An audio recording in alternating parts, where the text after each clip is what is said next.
दोस्तों नमस्कार। आज मैं आपको समुद्र मंथन क्यों हुआ और इसका क्या परिणाम रहा, इसके बारे में थोड़ा बहुत बताने की कोशिश कर रहा हूँ। तो सुनिएगा। हिंदू पौराणिक कथा के अनुसार राजा बलि के राज्य में दैत्य अत्यधिक शक्तिशाली हो गए थे। उन्हें एक ओर जहाँ शुक्राचार्य जी की शक्ति प्राप्त थी, वहीं दूसरी ओर दुर्वासा ऋषि के श्राप से देवराज इंद्र शक्तिहीन हो गए थे।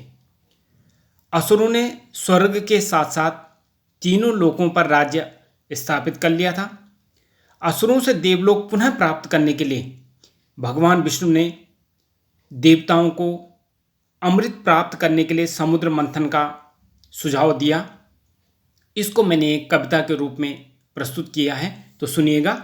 असुरों ने कर लिया अधिकार तीनों ही लोकों पर, इंद्र से छीन लिया इंद्रासन, भय छाने लगा देवों पर।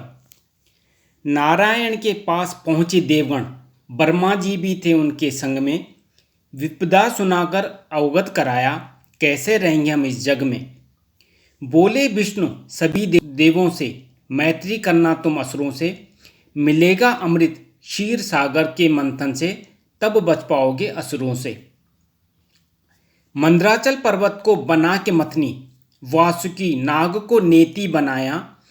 कछुए काले रूप नारायण, पीठ पर मंदराचल को रखवाया। दानव ने खींचा नाग को मुख की तरफ से, देवों ने पूंछ को खींचा। चलने लगा मंदराचल पर्वत, कभी ऊंचा तो कभी नीचा। अब देखो, जब ये चलने लगा तो यहाँ से 14 रत्न निकलने शुरू हो गए हैं हम। तो सबसे पहले देखिए, समुद्र मंथन से सबसे पहले निकला हलाहल विष, नाश न हो इस भूमंडल का, महादेव पी गए विष। मंथन करने पर समुद्र से दूजी, निकली कामधेनु गाय। थी वह पवित्र रत्नों सी, वह ऋषियों के संग जाए। उच्चैश्रवा घोड़ा निकला, रत्न तीसरा था वो। दैत्यराज बलि चिल्लाया, मुझको मिलना था ये। फिर निकला ऐरावत हाथी, इंद्र ने उसे ग्रहण किया।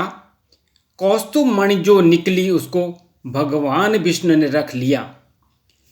कल्प वृक्ष और रंभा देवलोक को निकली, समुद्र से निकली लक्ष्मी जी, विष्णु ने बना ली संगनी। कन्या रूप में निकली वारुणी, वारुणी है मदिरा की देवी, उस पर दैत्यों ने अधिकार जमाया। चंद्रमा पारिजात वृक्ष के बाद शंख का नंबर आया। ये सारी चीजें निकलती जा रही हैं। समुद्र मंथन के अंत में वैद्य धनंतरी अमृत का घट लेकर आए। अब वो आ गया, देखो अमृत निकल पड़ा समुद्र से, और देखो छीना अमृत दैत्यों ने, पीछे शक्तिहीन देव भी भागे। देख निराशा देवों की, नारायण ने युक्ति बनाई। प्रकट हुए मोहिनी रूप में, देवों की लाज बचाई। देखो भगवान को हर जगह पे, देखो भगवान विष्णु को हर जगह पे देवताओं को बचाना पड़ रहा है। देखो अब देखो आगे देखिए कि बोली मोहिनी असुरों से, क्यों लड़ते हो तुम ऐसे। पीना है यदि अमृत तुमको, करो जो कहती हूं मैं जैसे। लेकर अमृत का घट असुरों से, देव और दानों को अलग बिठाया। कर मदहोश उन दैत्यों को, अमृत देवों को पिलाया। लेकिन राहु दैत्य वन देवता, कर गया अमृत पान।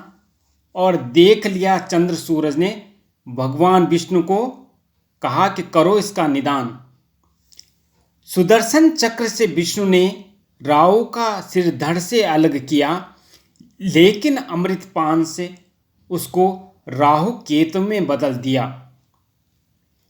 अब बैर भाव हो गया राहु केतु का चंद्र और सूरज पर, और लेता है बदला इन दोनों से, बनकर ग्रहण उन पर। देखो जो खास चीज थी, जो मेन चीज जिसके लिए देखो समुद्र मंथन हुआ, उसका देखिए क्या हुआ। अमृत से पाकर शक्ति, फिर देवासुर संग्राम हुआ। हुए पराजित सारे दानव, फिर से देवलोक देवों का हुआ।